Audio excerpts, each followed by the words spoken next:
My big question, it's a little bit broad, I know, but I was just wondering, for you as the writer of the book and you guys as the creators of the show, what aspects of the original text were you most excited to bring to life with the TV series?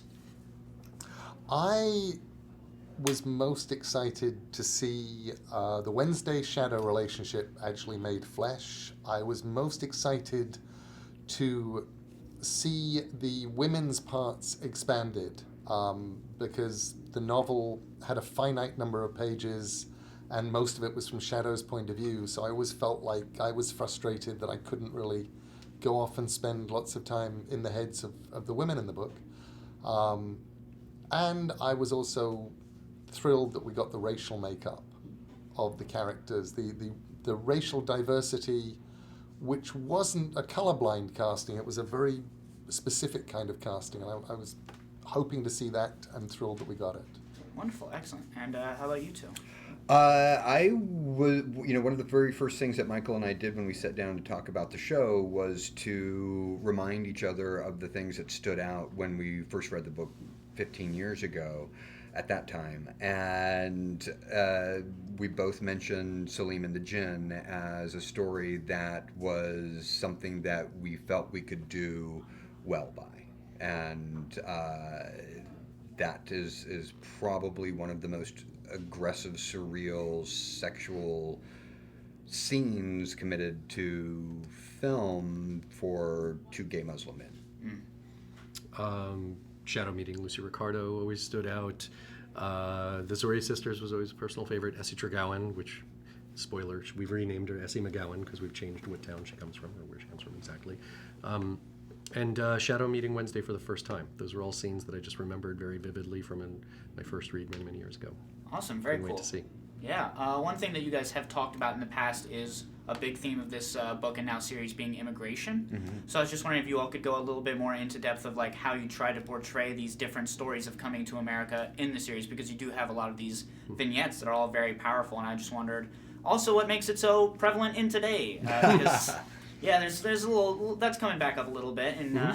Well, when I started writing it, it was, almost 20 years ago, and as far as I was concerned, the least contentious thing in the book was just the idea that we are living in a huge continent populated by immigrants, people who've come here one way or another. Some of them may have crossed the land bridge or come in boats 20,000 years ago, and some of them came more recently, and some of them came of their own free will, and some were dragged here in chains or sent here as captives.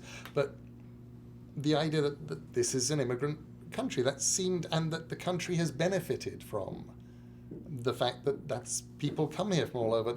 These things did not seem contentious. There were things that I can imagine people having a problem with, like, the Bilquist scene. But that did not seem to me to be contentious. And I was amazed in this more recent world when I spoke about it to an English newspaper and they put an article up on it having people going, we're going to boycott this show because of this extreme political point of view. And I'm going, no, this was a we held these things to be self-evident territory as far as I was concerned. Right. Interesting. And then how about you guys as the showrunners? What did you how did you approach these immigration stories? Well, it was part and parcel of our first conversations about the show were, this is a book about immigrants and this is a country filled with immigrants. So we never looked at it as anything potentially inflammatory, but just felt that there was something deeply relatable about being a stranger in a strange land, trying to make a life for yourself that wasn't a life that you led before you arrived. And that felt so genuinely emotional that it never occurred to us that immigrant would be a hot topic of any kind. But it is, sadly. Yeah, we approached it with warmth because those stories are charming. They are relatable. Everyone knows where they came from, and those stories are a part of people's personal identity of what is your American experience. And the one American experience that is shared is that everyone came from somewhere. So it's with an incredible amount of disappointment and unease that we now have to look at those stories through a new lens of, well, some people think that makes your experience inauthentic or less authentic than an imagined American experience that some people would choose to believe is better. So I'm going to start off with your character because we get to meet your character in the first couple of episodes, and you also have one of the Coming to America vignettes. So I was just wondering, what was it like to be part of one of these very specific immigration storylines, and how did it resonate with you as an actor? Always fun to do a scene on a slave ship. Always wanted to do that. Always fun to talk about things that are so contemporary and resonate so much in a lot of the conversations that me and my friends are having anyway. And always a bit daunting to do that because those things are often received so many different ways by different people. But all in all, excited to be a part of this type of project that I think one tackles those themes, and interesting to look at the portion of America who didn't have an immigrant journey. That's the journey of somebody who was captured and whose rights were stolen from them, and they found themselves coming to this country not with the same journey that so many other people do. So in that sense, an important story to tell because that's a huge part of the American culture as well. So fun to talk about it, and certainly interesting to do it in a way that isn't telling people that they're wrong for what they think, but more inviting them to take a look at what ultimately transpired and hopefully find a path forward that makes sense. Yeah, excellent. Very cool. Crispin, we don't meet your character until a little bit later on into the series, but you play Mr. World, Yes. which is a heck of a daunting task. So I was wondering, what kind of worldview would you say that your character embodies and how it reflects the modern day? I would say we are the world. We are the children. You are the one who makes a better day, and therefore you start giving? But there's a choice we're making. Because we're saving our own lives. It's true we make a better day. Just Excellent.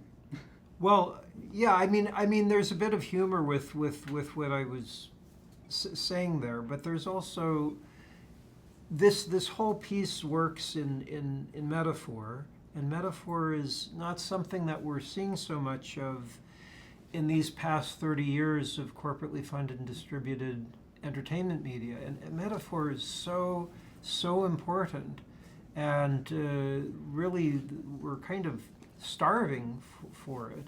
So because with metaphor, the audience is required to bring something of their own thought process. They have to figure something out. It isn't dictated to the audience what they're supposed to be thinking necessarily, and that really makes it an audience's own. It becomes their own thing, which is much more powerful.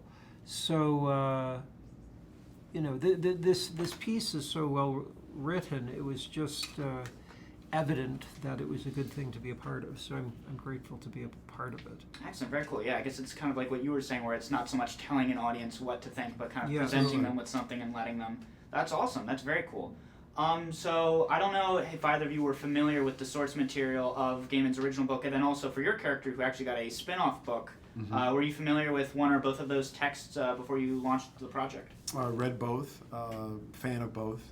Obviously, I knew of Mr. Nancy as a part of sort of African history in my family and what have you, and discovered Neil Gaiman's version of it in American Gods, discovered Anansi Boys, fell in love with it. Mr. World here, Crispin, has not read the book, and one of the things I love about it is that we both sort of fell in love with the piece, but me from this complete fan point of view from the book, and him from having not read the book but just loving the stories and the metaphors. It's really kind of wonderful. And I'd worked with Neil Gaiman before in Beowulf, so I knew him as a person. I could tell he was a good person with good kind of moral sensibilities. I knew he was a great writer. Well endowed. And all of these things. Excellent. And so, but also I then met with Brian and Michael, and they were describing this specific piece, and I could tell this was really interesting material. And then they sent it to me, I read it, and it was just, like I said a minute ago, obvious. It's so exceptionally well written. And there were these metaphorical elements that were very important to me. I make my own films, and there are thematic elements that are in my own films that I'm reacting to a certain thing about corporate control in entertainment that really gets to me. And I felt, I mean, my own films are very different on so many levels, but I aspire toward this kind of excellent metaphorical storytelling that Neil Gaiman definitely is masterful with, in the way that Brian and Michael are making the dramaturgy of it, and the whole way that it's being put forth and put together is just, I'm grateful to be a part of it. So just to start off, so you play Mr. Technology. Is that, no, you're what? The The technical boy. boy. I keep getting confused because there's Mr., Not, there's no, boy. he's Hold not on. a mister. He's not not a a technical mister. man. He's technical Well, we boy. get to, I guess, see Technical that boy. journey. You grow into the technical man. It'll be beautiful. Oh, We'll see. everybody, Watch yeah. this space. So, do you relate at all to your character journey of kind of like this idea of the new age kind of overpowering the old ideas? Is that a journey you find at all relatable? I know your character is a little bit more villainous. Yeah. No, well, first of all, I would disagree with him being villainous, but we can get to that later. enough. But yes, I absolutely, I do relate to. It's more just an essence of the progression and evolution of things, and the old and ineffective being not necessarily somewhat more aggressively got rid of in the show, but just left where it is, and then the things and gosh, use your words. Society progressing and us all progress. I've completely Yes! I'm That's first time. amazing! Damn it! Damn it! Rewind! Oh, blooper. Bruce has been knocking this out of the park today, so Gosh darn it's it. kind of fun to watch him fall apart. Here we go. Ready? Reset. Okay, Boom! so sorry, can you quickly? So it's my Yes, they added relationship this, don't to The journey of new technology kind of taking over the place of the older ideas or traditions. Yes, I can absolutely relate to that. It's indicative of everyone's relationship with modern day technology and how that is reflecting what we're doing. We're adopting it more and more and more into our lives, and we are moving further and further away from these ideas that were deemed as traditional. And if they are not adapting and new and interesting, they are being left behind.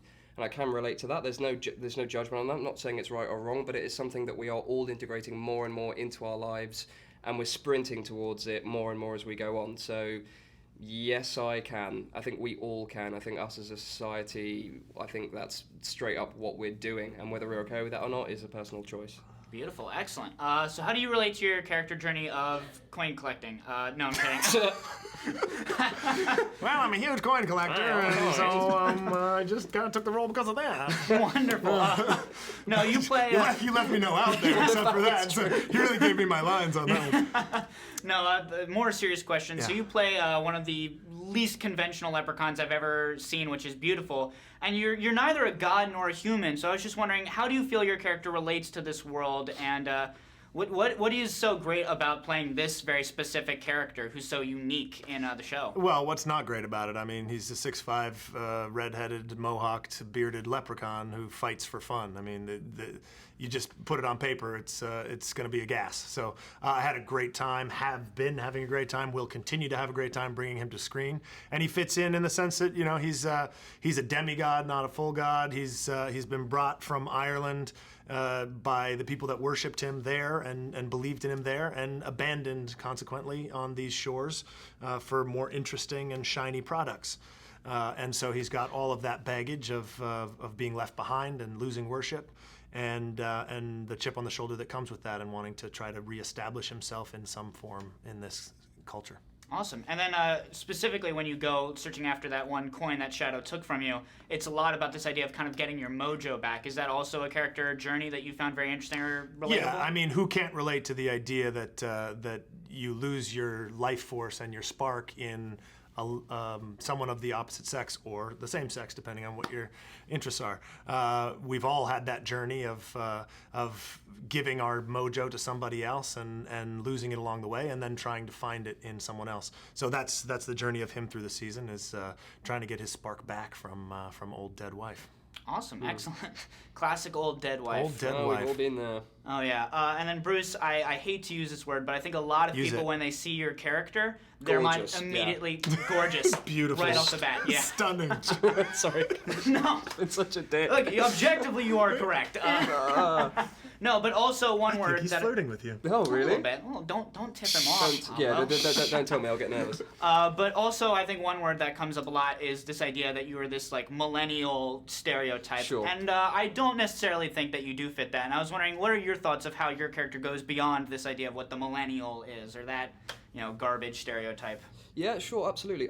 So he is sure. He's got this whole brand of the millennial with him in terms of some of the more vicious aspects of how he's curt. He is arrogant, obnoxious, and all of these things, and very, very entitled. A lot of the other characters have analysed him at, but at his core, he represents.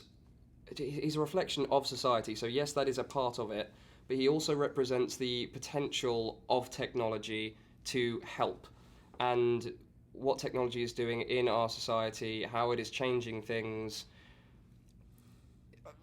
He goes beyond it in so many ways. So, I mean, in essence, it's just two sides of the same coin. Yes, you can say that he is this arrogant, petulant little thing. At the same time, he is representative of everything that we are moving forward in medicine, in putting... I mean, we've got the entire, knowledge of the human existence in our pockets.